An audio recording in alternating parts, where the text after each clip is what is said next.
You're listening to Scratching and Thriving, a lifestyle podcast hosted by two dope professionals who are passionate about empowering people to thrive. I'm Dr. A. And I'm Brandon. And we are two longtime friends who met about 20 years ago during undergraduate studies. And we took two different paths in life.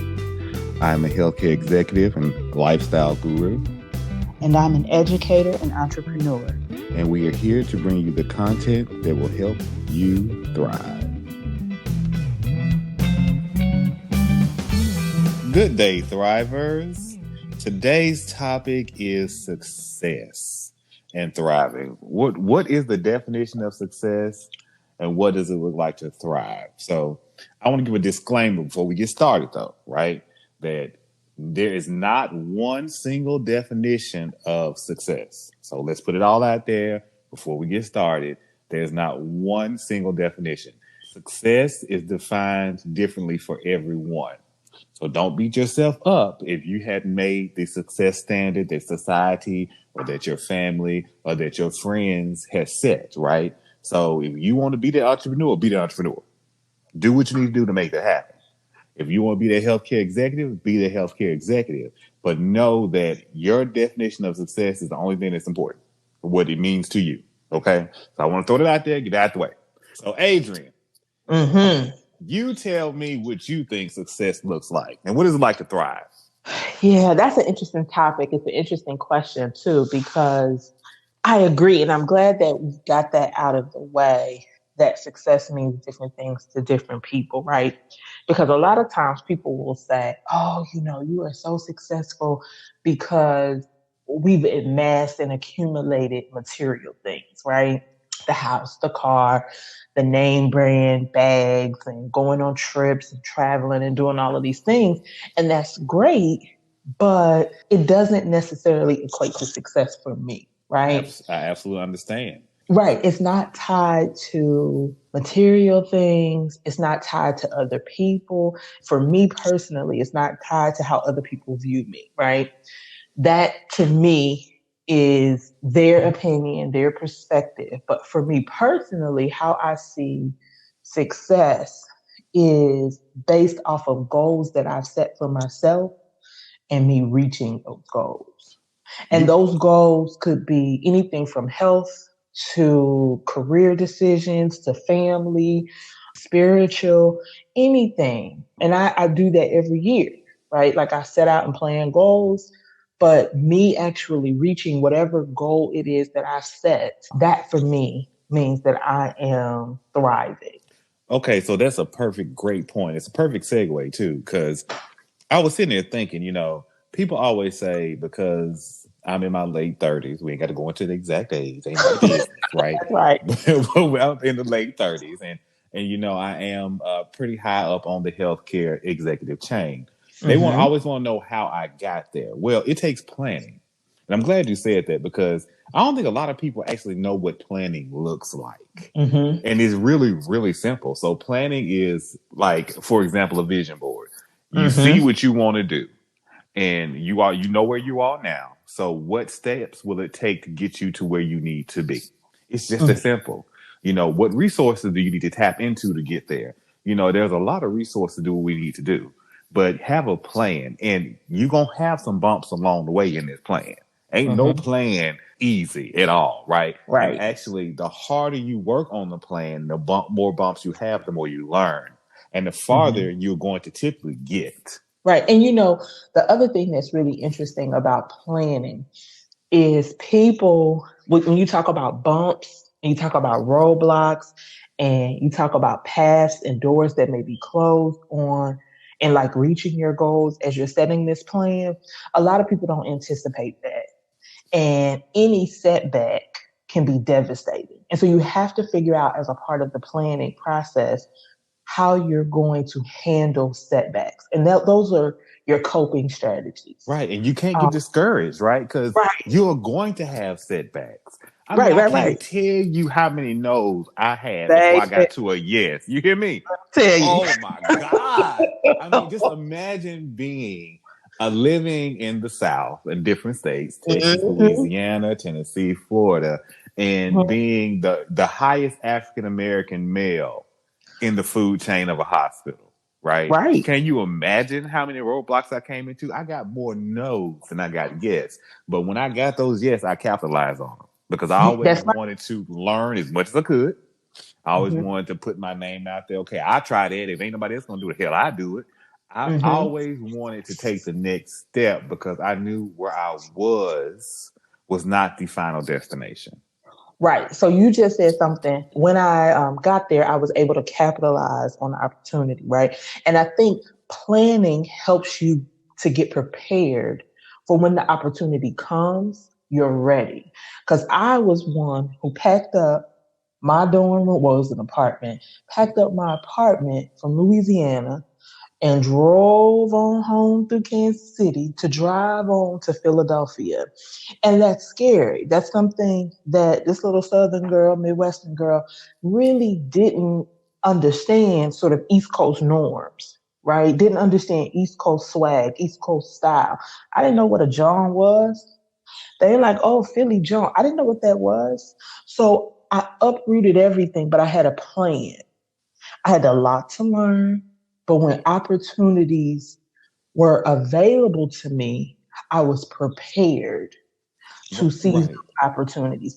And I think that's an important piece of the planning too. So one, your ability to cope with setbacks, you got to deal with that.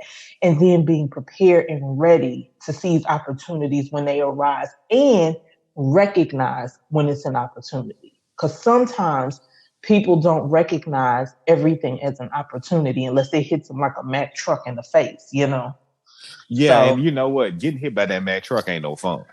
let me tell you. You look, cause So look, I got so many tire tracks on my face, but you said you made a good point though. You know, you have to be able to see that okay, this is an opportunity, and it may not be the conventional opportunity.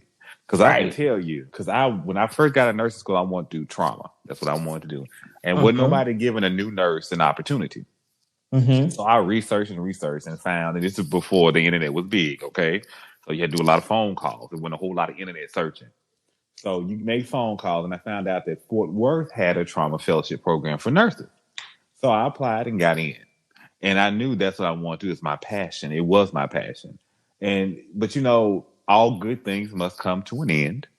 So Mm-hmm. at some point, I was like, okay, I got to do something else because pounding this concrete for 12 hours just ain't gonna cut it. So Mm-hmm.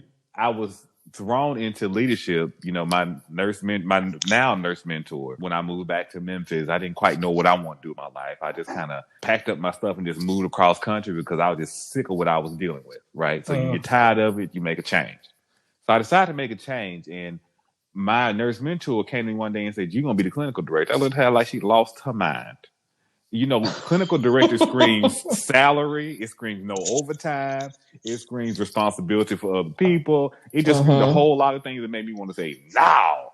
But I'll you know, pass. she correct. So she kept on, and she was like, okay. And she hit me from the side. You know, she hit Mm-hmm. that sympathetic nerve, that one that I actually do have. And she said, "Well, why don't you do it for a little while just to help me out?" Mm-hmm. I wasn't gonna tell her no, and she knew that. So I got back there and I was like, you know what? This ain't a bad gig. And what I learned from that is that I could make changes. It put me in the position to make a difference. So once I realized that, I was like, you know what? I can make a difference doing this. Now the Mm-hmm. money wasn't nothing. Let's be real clear. Compared to working at the bedside, and you get the shift differentials, you get the overtime, you get all that. But the whole point was, I thought about what my grandmother always said: do what you love because the money will come.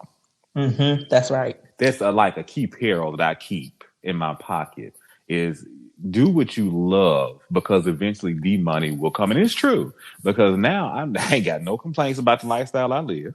Let's be clear. But I did have to work my way up the chain, and it wasn't easy. But I had a Mm-hmm. plan, and I ain't quite made it to the pinnacle of the mountain yet. I'm still climbing. Now, I will tell you that I done hit a couple pinnacles, and we done escalated since then because I done went to some places I would have never thought. Yep. But now I am positioning myself, taking number one, my plan, and utilizing my opportunities to get to that next level. if that makes sense. What it reminds me of when I hear you talking is sort of this growth mindset versus fixed mindset concept. And a lot of times we are so unconscious of how fixed it is. And, there's things that you have to ask yourself, what motivates me? Where do I want to be? What's stopping me? And when you can start to ask yourself those questions and really be honest through reflection and challenging your thought processes, you can start to grow and you can start to take risk. You can start to develop solid coping skills, and your plan will start to unfold and make sense. And so I think how we think about success is important. How we think about our ability to actually learn and change and try new things is equally as important. And then I think how we think about risk, because what you're talking about is I really did it because a friend asked, right? But it worked out. When I got in there, I liked it. It was a risk because it wasn't something that you really wanted to do. Right. It was a huge risk because let's be real Right. I'm gonna be real transparent for a second. I was just fine working at the bedside, saving lives, talking to my folks, getting my patients stable, moving on to the Yep. next level of care. I was cool with it. I did not have to be in charge of nobody. I mean, there's a reason Yep. why I don't have kids because I don't like babysit. But I Yep. find myself now in the current role that I am in doing a lot of nurturing because you have a lot of new nurses that are out there that want to learn and want to grow, a lot of ancillary staff that may not know someone that looks like me at that level or my age Mm-hmm. range at that level. Mm-hmm. So it's kind of encouraging to see them be like, so how did you get here? And because I Mm-hmm. love to tell this story because it's non-conventional. It's Right. not anything you're going to find in a textbook. Mm-hmm. It's full of risk and it's full of Yep. barriers and roadblocks. And you just kind of have to Absolutely. bust through them to get to what you need. Take it. And don't take no for an answer. Oh It's yeah. not an option. Because, okay, you say no, but somebody's going to say yes. So keep trying till you get to where you want to be. And don't shoot yourself in the foot. I remember I used to work in finance. It was a love-hate kind of relationship because what I liked about it was how exact and precise everything was. I liked the fact that I could look at numbers, look at spreadsheets, and I could tell you what was happening in an organization. I love that. It told a different type of story. That's a real delicate skill right there, sis. If you can do that, Let you me can do tell you. look. Cause I Let can me tell some tell stories you. about that MBA program. I was like, "Whoa, Jesus, Okay. what Jesus?" So I But get it, but that's yeah, amazing that you have that skill, though. that was one of the things that I love. But one day I was sitting at my desk, running through numbers through a spreadsheet. I got a call, and it was a dean of one of the universities in the area. And she said, we want you to come and run our business programs. And me, little old me, Look at God. Won't He no. do it? Won't He Now, do mind it? you, what was unique about it was I was 23, 24 years old. And I had done a lot in that little bit of time, but not what I thought would be sufficient to run a program. So I said, no, I'm interested, but I'm not interested. Let's maybe find someone else. I'd be happy to come and adjunct and learn under someone. She said, no, I've seen what you've done on boards. I've seen what you've done with other nonprofits, and I know people who know your work. And so I want you to come in. Needless to say, I ended up taking that job. But you know what? Mm-hmm. That's a good segue. Know Mm-hmm. your worth. That is what I see a problem with. Is a lot of people, especially in our generation, they don't know their worth. They think their worth, but do you truly know the value of your skill set and your education? Here's the thing. I will say at the time I didn't. And what made me, first of all, let me say this. What made me go back to get a degree in finance was I was working on a campaign. right? You and I both were poli-sci majors. Yes, Lord, I remember them So days. it's Mm-hmm. one of two things: law school or go work on a campaign. Correct. Correct. So I went and worked on campaigns. That's how I ended up in PA. But I was on the campaign and I was talking to the finance director.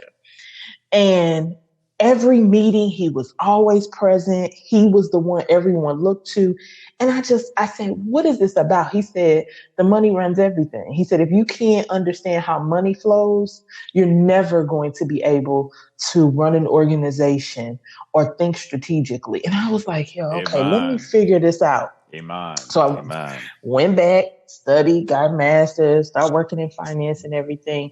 And he was right. It's a skill set that is unique. It takes a certain kind of person to do it. Anybody technically can do it, but if you are an extrovert, it's not your thing.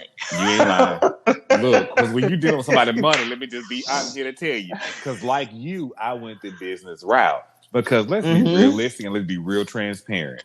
Healthcare is a business, okay? A business. It is a Education is business. a business. Absolutely. Yes. Absolutely. So let's be real clear. Dealing with folks and their money is a whole nother level of thing. And I will tell anybody that an MBA program is absolutely the way to go because it can be generic, but yet specialized. And it can help you maneuver those situations. I can tell you some days I'm in the boardroom, I'm thinking, Lord, whoo, I'm trying. You know I'm trying. You ain't through with me yet. So I'm in there talking to the Lord. And I'm thinking, I see the problem here, but you have to be able to maneuver the waters appropriately. Because you can't bust out and say, oh, you stupid. You can't do that. You cannot do that. So you have to be able to say, okay, I do identify an issue. Here's my recommendation to fix the issue. And this is what resources I will need to make this successful. So that's interesting because in order to do that, there has to be, from my experience, not that it's everyone's experience, but my experience, two things help with that: mentorship and allies. Amen. Because when I took that job teaching and running that program, I didn't know what I was walking into. But the dean, who served as a quasi mentor for me, came to my office. She handed me a stack of books and she said, I would strongly recommend that you read these. And I did. And I dug into the data. I dug into published works, research, everything that was out there about running an academic program, because this was outside of the realm of my experience. And so I learned it. I called people. I called different universities and colleges. You seized the opportunity. And did the work necessary to get caught up in an area where there were some deficits because I didn't know. Lack of experience there. But what I did know was the content. I knew business programs, finance, organizational management, lead development, all of those areas, right? And so when those are your areas of expertise, you have to figure out the other pieces. So, but mentorship and having allies is important to your success, right? Absolutely. No matter what the goal is, no matter what the plan is, it is imperative. My mentor, and I cannot speak enough great things about her. Now there were some days when I'd be wanting to push her off in traffic. Let me tell you, because they challenge you. Yes. They challenge you. But you know what? After I got through I was steaming. I left there, got home, got me a little cocktail and thought about it. And I hate to tell her that she was right. But till this day, I will call her and I will say, okay, I need some advice. And we've gotten to the point now where we are mentor, mentee. However, I do some mentoring for her. She'll call me and say, how would you approach this situation? And I just think back to the things that she taught me. Because when she came up to me that day at the nursing station and she said, you're going to be the new clinical director, I thought she had lost her mind. But I have gone from clinical director to assistant vice president of nursing.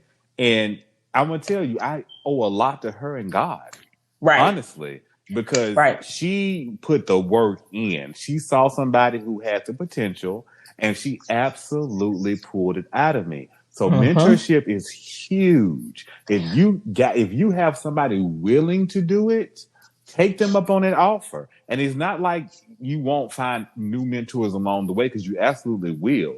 But that one mentor that starts your career off, you will never forget. Right. And some people would even argue there's this new concept of sponsorship, right? People who go, because mentors tend to be behind the scenes, right? Mentors tend to be people you can call for advice, whereas sponsorship is someone who is in the environment with you and they take a vested interest in making sure you are successful. Like some people will say, I'm sponsoring this individual, so I'm going to make sure that when there's a conference, they can come with me so that they're like an understudy, right, to that person. Right.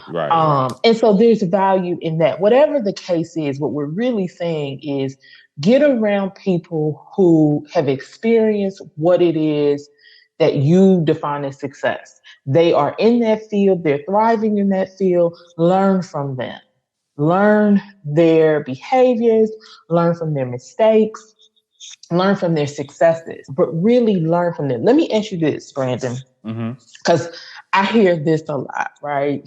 People will say things like, oh, you're just lucky, or oh, you make it look easy, which that one just I hear that all the time. You throws just do me not know.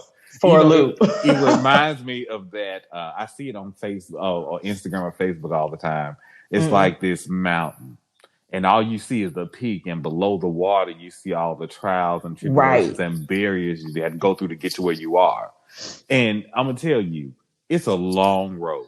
There is nothing easy about this road. It takes a lot of mentorship, a lot of blood, sweat, and tears, a lot of prayer. It takes a lot of all of it to get to where you need. And it's not a one single ingredient that makes the cake work, right?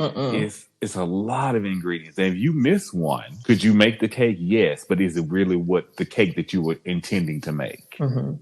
So, and what the ingredients are for my cake and what the ingredients are for your cake may be different, right? They're going to be totally different, because I made like a classic pound cake and you want a pineapple upside down cake. Actually, I don't, but you know. Yeah, right. I got you. The pineapple upside down cake is going to be the one that's going to be, ooh, that's a lot of work. Woo! Jesus, and wet bread. Right. That's no good. Ain't that terrible? But folks like that. Right? I know. If you like it, baby, go for it. Go for it. But you're going to have to put in that work, because nothing is easy. Because I'm going to tell you something. That's right. If life was easy, if life was fair, I'd have $1 million. Preach. I want to say one more time for the choir in the back. If life was easy and life was fair, I'd have $1 million. So keeping that in mind, put the work in. But also work hard, play hard. Because I like to travel. If it wasn't for the COVID, I'd be on somebody's jet plane every other weekend. Because I'm to that point now in my career where I can take time off. I still get paid for the time off. And I have a chance to decompress, because when I'm at work, it's on. Baby, it's like you in the battlefield. You got to be prepared and you got to be ready. So that time that you take off, enjoy it, decompress, do the things that you enjoy doing. Because if you follow me on Instagram or Facebook, you will know that my favorite hashtag is #work hard, play harder. Because all work and no play makes a very dull person. Let me tell you. All right, Adriene, I think, you know what? I think that we did preach a word to the folks today. All right. Good conversation. And we want to hear how you're thriving. Right. So let us know. Let us know. What's your definition for success? What does it take for you to thrive? What has been your experience? We want to hear that from you. So share it with us so that we can learn from your experiences, and other people, some of our other listeners and thrivers, can learn as well. Right. And look us up on Instagram, Facebook, and send us emails, because we do want to hear your success stories. And, we also want to hear those things that you may be struggling with, because, we may be young, but we've been through a whole lot of trials and tribulations that we can tell you how to overcome some of these humps. I'm just telling you.